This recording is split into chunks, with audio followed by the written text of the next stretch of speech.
pulis nakaalerto sa gitna ng tensyon sa Middle East.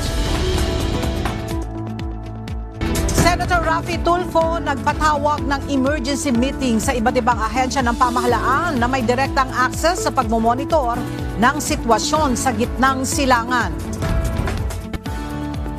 Deliberasyon sa impeachment complaints versus Vice President Sara Duterte sinimulan na ng House Justice Committee. Supreme Court hinimok na utusan ang Senado na ilabas ang report hinggil sa flood control projects probe.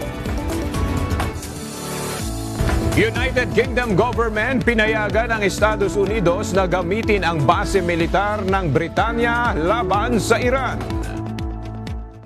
Sa palagay ko po ay nambalitaan nyo na po na binomba ng Israel at saka ng Amerika ang Iran. At ang Iran naman ay sumagot at bomba naman ng mga American base sa United Arab Emirates, sa Bahrain, sa Oman at siyempre sa Israel. Alam naman natin na napakarami ang Pilipino diyan sa bandang Middle East. Tiniyak ni Pangulong Ferdinand Marcos Jr. na mahigpit na binabantayan ng pamahalaan ng Pilipinas ang sitwasyon sa gitnang silangan para matiyak ang kaligtasan ng mga Pilipino.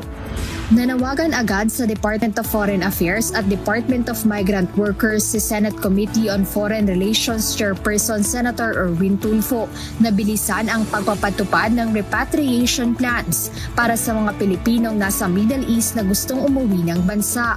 Kasunod ito ng sumiklab na tensyon sa pagitan ng Israel, Estados Unidos at Iran. Mariin niyang pinayuhan ang mga Pinoy sa mga apektadong lugar na manatiling nakikipag-ugnayan sa Embahada ng Pilipinas upang iulat ang kanilang kalagayan at matiyak ang mabilis na tulong kung kinakailangan. Bukod sa mga naipit sa gulo, binigyang diin din ng senador ang kalagayan ng mga overseas Filipino workers o OFW na stranded sa Pilipinas. Samantala, iginiit naman ni Senator Francis Cheese Escudero ang activation ng isang coordinated Middle East Crisis Command Center na magko-consolidate ng real-time monitoring sa mga apektadong lugar sa gitnang silangan. Hindi aniya sapat ang advisories lamang dahil sa tindi ng panganib na kinahaharap ngayon doon at milyong-milyong pamilyang Pilipino rin ang umaasa sa kaligtasan ng kanilang mga mahal sa buhay sa ibang bansa. Nagpatawag ng emergency meeting si Senate Committee on Migrant Workers Chairperson Senator Raffy Tulfo sa gitna ng tumitinding sigalot sa Middle East. Pinulong ng senador ang mga ahensya ng gobyerno na may direktang access sa pagmomonitor ng sitwasyon ng mga OFW sa iba't ibang bansa sa gitnang silangan. Ayon aniya kay Department of Migrant Workers Secretary Hans Leo Kakdak, mahigpit ang pakikipag-ugnayan ng pamahalaan sa embassies at consulates sa Middle East upang tiyakin ang kaligtasan at kapakanan ng bawat Pilipino. Nakaalerto na ang Armed Forces of the Philippines at Department of National Defense na tumulong sa pagpapauwi ng mga Pilipino sa Middle East kung lalala pa ang kaguluhan doon. Ayon kay AFP spokesperson Colonel Francel Margaret Padilla, patuloy nilang binabantayan ang sitwasyon sa Middle East at nakikipag-ugnayan din sila sa Department of Foreign Affairs at Department of Migrant Workers sa posibleng paglilikas ng mga Pilipino na nasa gitnang silangan. Pagkatatanghali sa UELA, bagamat walang nakikitang banta ang pambansang pulisya sa bansa, kaugnay ng nangyayaring tensyon sa Middle East, sinabi ni Philippine National Police Chief Police General Jose Melecio Nartatis Jr. na itinaas na rin nila ang kanilang alerto sa heightened alert status upang maging handa sa anumang posibleng mangyari kaugnay ng kaguluhan sa gitnang silangan. Kabilang sa babantayan ELA ng pambansang pulisya ay ang Embahada ng United States at Israel sa bansa. Ganon din ang mga lugar kung saan mayroong Enhanced Defense Cooperation Agreement o EDCA sites sa bansa. With or without the conflict in the Middle East, the Philippine National Police is standing firm, especially in our commitment to keep the public safe. Tumagal ng 4 na araw ang pagdinig ng International Criminal Court o ICC para sa kumpirmasyon ng mga sakdal laban kay dating Pangulong Rodrigo Duterte. Noong February 27, tinapos na ng ICC ang pagdinig. Kasunod nito, ayon kay ICC spokesperson Orian Maye, nagsimula na ang mga hukom o judges ng ICC Pretrial Chamber 1 sa kanilang deliberasyon o pagtalakay kung may sapat na ebidensya laban sa dating presidente. The ICC judges will now start their deliberations and will deliver their decision within 60 calendar days. Tiwala ang kampo ni dating Pangulong Rodrigo Duterte na magpapasya batay sa ebidensyang iniharap na magkabilang panig ang mga hukom ng International Criminal Court at hindi magbabase sa opinyon ng publiko. Ito ang pahayag ng Lead Defense Counsel ng dating Pangulo na si Attorney Nicholas Kaufman matapos ang 4 na araw na pagdinig noong Biyernes. The judges will take their decision based on the evidence, and the evidence has been presented to them by the prosecution. The evidence has been challenged by us, the defense, and we trust the judges to take the right decision. Ayon kay Kaufman, hindi isang show o palabas sa mga pagdinig, kundi isang legal na proseso na nakasalalay sa mga dokumento, testimonya at argumento ng magkabilang panig. Sa ilalim ng Rome Statute, maaaring hindi kumpirmahin ng pre-trial chamber ang kaso, i-delay ang pagdinig para sa karagdagang ebidensya o kumpirmahin ang mga ito at ipasa ang pagdinig sa trial chamber.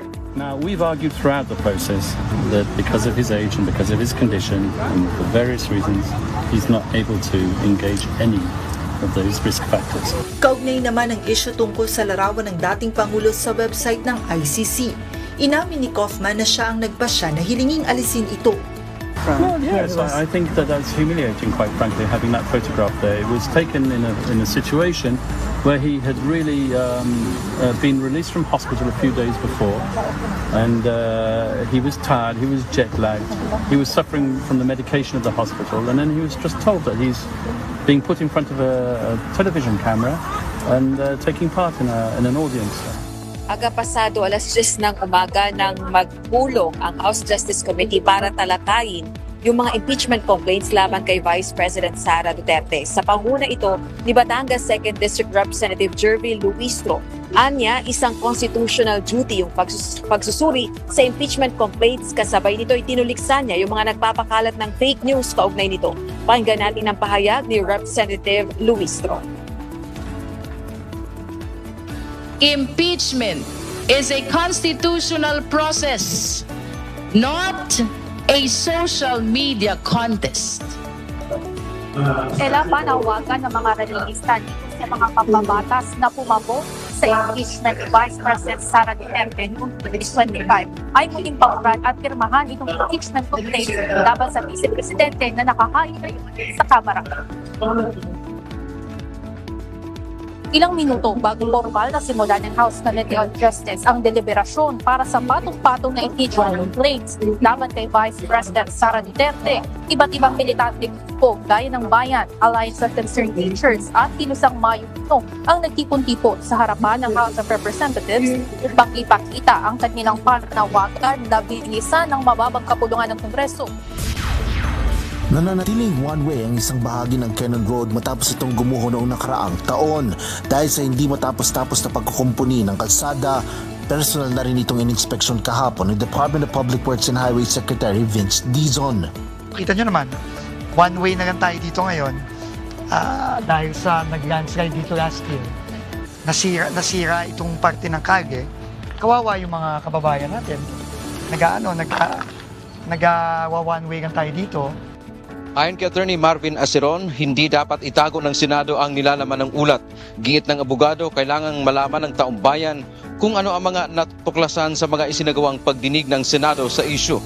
Una nang sinabi ng komite na ilalabas ito, subalit ang pinagtaka nila kung bakit binawi ang isinapublikong report. Ayon kay Attorney Aceron, humiling na sila ng kopya nito sa Senado ngunit tinanggihan umano siya. Bukod o bunsod nito, lumapit na sila sa Supreme Court upang mamagitan ang hukuman. Kabilang din sa iniling ng mga petitioner na mag-issue ng restraining order upang ipreserba o huwag i-alter, baguhin ang bersyon ng partial draft report. Partikular na pinipreserba nga nitong grupo ng mga abogado ang Senate version kung saan may pirma pa si dating Senate President Mig Zubiri, Senators J.V. Ejercito at gayon din si Senator Sherwin Gatchalian